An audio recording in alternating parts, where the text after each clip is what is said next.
Alright, well, let's look at Standard 13, Substandard B. Identify Jane Addams and the Whole House and describe the role of women in reform movements. Alright, let's do that. Alright, in the urban areas, we talked around Chicago, Boston, New York, and all that come about because of urbanization, rapid urbanization. And the slums there are going to rapid industrialization, rapid urbanization, and then immigration coming in created these situations in the slums and urban areas where there were uneducated and neglected children, single mothers who worked, unhealthy habits like hygiene, and there was some unemployed and unskilled people and really had no hope in some situations. And as the muckrakers like Upton Sinclair and eventually Ida Tarbell were rioting, there were a group of people setting up in these settlement houses in the settlement house movement. And in the settlement houses, they built these houses to this is Robert A. Wood's, I guess, Andover House or South End House in Boston. To attack problems of the slums, they set up these houses, and there were over 100, by 1900, there were over 100 settlement houses that existed in the United States, usually staffed by college-trained middle-class idealists, a lot by women, and they were built to improve the lives and the futures of these slum dwellers in these urban centers. In other words, immigrants in urban areas who were uneducated, unemployed, some were unskilled. Anyway, they were set up for this purpose. There were a few. Jane Addams and Ellen Starr started the Whole House out in Chicago in 1889. Robert Wood's the South End House in Boston in 1911. Lillian Wald's Henry's Settlement House in New York City in 1895 were a few. And around Chicago, the same place where Pullman was, the Chicago meatpacking industry, we see now the Whole House being created. And remember those ethnic ghettos around Chicago where those immigrants come in. We talked about that, from Southern and Eastern Europe. And it's these people here that Jane Addams' Whole House is intended to help.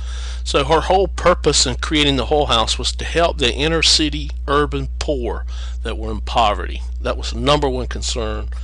And she's going to open up this Whole House, and it's going to teach immigrants how to read, write, and speak English. Have a night school for adults, kindergarten classes during the day for kids, and clubs for older children, a public kitchen. And here's a picture of the Whole House here, and it's in Chicago, Illinois. Let's take a look on Google Maps. Here's a Google map here. You can go there and look. Here's Chicago over here. We talked about this geography before on the Great Lakes, Lake Michigan here. We can zoom in to Chicago and go straight to where the Whole House is. There's Chicago. Okay. And here is the Whole House right here, the museum today.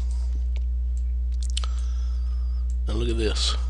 Alright, museum here, University of Illinois at Chicago behind it. But let's look at Whole House here. Let's get a little closer view of it. Here it is here. That's the Whole House. Let's see if I can get a little closer in front of it here. Alright, there's the streets. This is the Whole House here, Jane Addams' Whole House. Okay. Alright, and that's in Illinois, in Chicago, Illinois, on Lake Michigan. Right there. Alright. So the Whole House that was built there is going to offer for urban inner city poor people several things. She has a daycare center there for children, a nursery, and for kindergartners for younger children to learn to read and write their numbers, colors, etc. Lectures in home care and hygiene for women. They taught English and work skills. Had an employment bureau there, and music and art classes in a studio there, and a gymnasium to help these kids get in shape and stay healthy. A men's club, a financial planning and saving lectures to help them save their money and plan their future financially. These are what the Hull House offered. And here's the coffee house or coffee room where they would eat and drink coffee and tea or what have you inside the Hull House. And here's the nursery inside the Hull House. And here's a panorama here of children. And here's Jane Addams here speaking to these children, teaching them. Here's a picture of an art class going on in the Hull House. Another little area where they were being taught. Here's a little girl drawing, painting, doing artwork. And here's children in the gymnasium working out. Jane Addams' quote was, "America's future will be determined by the home and the school. The child becomes largely what he is taught. Hence, we must watch what we teach and how we live."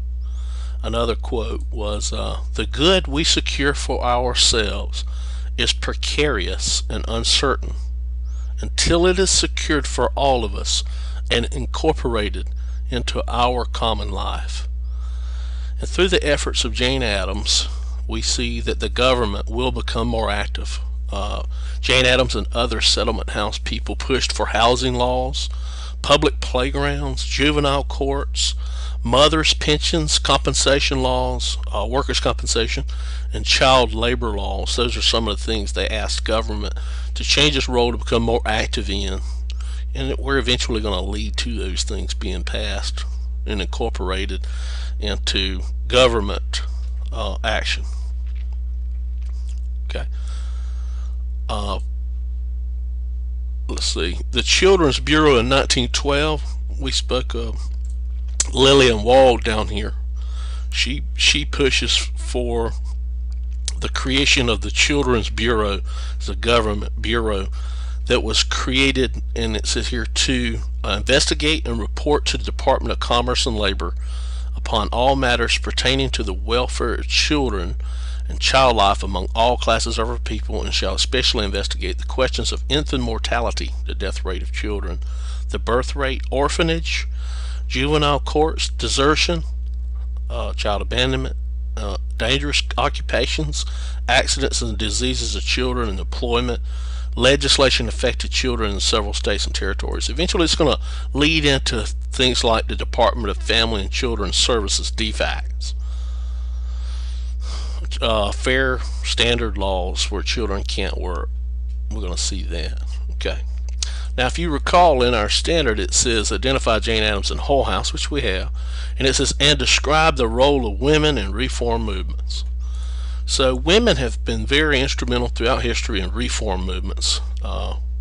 We saw the Daughters of Liberty and how they helped to make fabrics during the boycott, during the Revolutionary period when we boycotted British goods, how they sewed and weaved fabric for people in America. We saw that. Abigail Adams, when her husband, President John Adams, became president, she urged him to remember the ladies. Her quote was, "Remember the ladies and be more generous and favorable to them than your ancestors. Do not put such unlimited powers into the hands of the husbands. Remember, all men would be tyrants if they could. If particular care and attention is not paid to the ladies, we are determined to foment a rebellion and will not hold ourselves bound by any laws in which we have no voice or representation." And that's Abigail Adams. And then in our study of abolition movement, we talked about Sarah and Angelina Grimke, whose parents owned slaves. They were involved in women's suffrage movement and in the abolitionist movement. And again, Elizabeth Cady Stanton in a women's suffrage movement. The Seneca Falls Convention that happened in 1848, where women pushed for themselves to organize for the right to vote. And then Harriet Beecher Stowe, who kind of intensified Northern opposition to slavery and abolition with her book Uncle Tom's Cabin. Sold more copies than the Bible. And during the Progressive Era, women are also going to have this reform mentality and push for reforms. They're going to be very involved. Dorothea Dix, known for her reform for the mentally ill that were being put in prison. She called for the creation of mental asylums rather than just sticking mentally ill patients into prisons, to have these mental asylums that could help rehabilitate these people. Mary Harris Jones, called Mother Jones, 1903, was upset about the lax enforcement of child labor laws in Pennsylvania mines and silk mills, and she organized a children's march and went from Philadelphia, Pennsylvania, to the home of President Theodore Roosevelt, Teddy Roosevelt, in New York City, and marched in there children in Washington, D.C. too, children that were missing arms and limbs for working in the mills. And her push is for child labor laws, which eventually did come as a result. And here's showing the children's crusade that was led by Mother Jones here. It says, we want to go to school. More school, less hospital. So these children are part of her movement.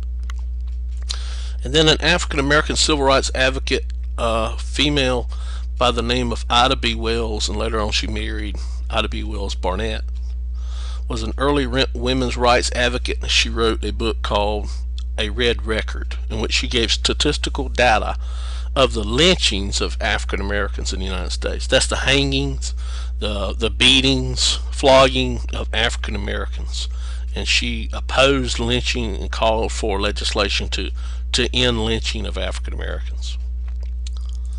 And then there was Carrie Nation in 1881, and her movement in the women's Christian temperance movement to get men to stop drinking alcohol, and a push toward prohibition movement. And she carried a hatchet into these saloons and busted the liquor bottles up and the mirrors in the saloons. She was arrested several times and released. And her movement is going to be for prohibition, to get people to stop drinking alcohol, selling it, manufacturing it. And that was a women's Christian temperance movement. And then for women's suffrage was Carrie Chapman Catt, who pushes for and eventually champions in 1919 the proposal of a 19th Amendment to give women the right to vote. By 1920 it had been ratified, and women received the right to vote.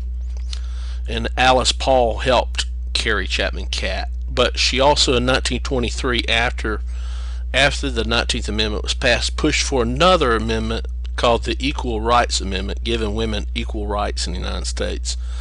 Finally was proposed in 1972 when the Senate passed it, but only received 35 state ratifications. Only 35 states ratified it when 38 was needed, and it failed. The Equal Rights Amendment failed in the 70s. And here's some pictures during Woodrow Wilson's administrations, when Carrie Chapman Catt and Alice Paul pushed through for the 19th Amendment, and eventually they get that. She was arrested as well, and there's a coin commemorating Alice Paul's suffragist reforms.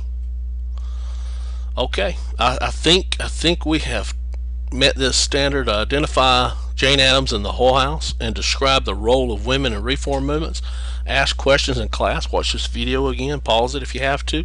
Good luck on the quiz, the test, and the EOCT.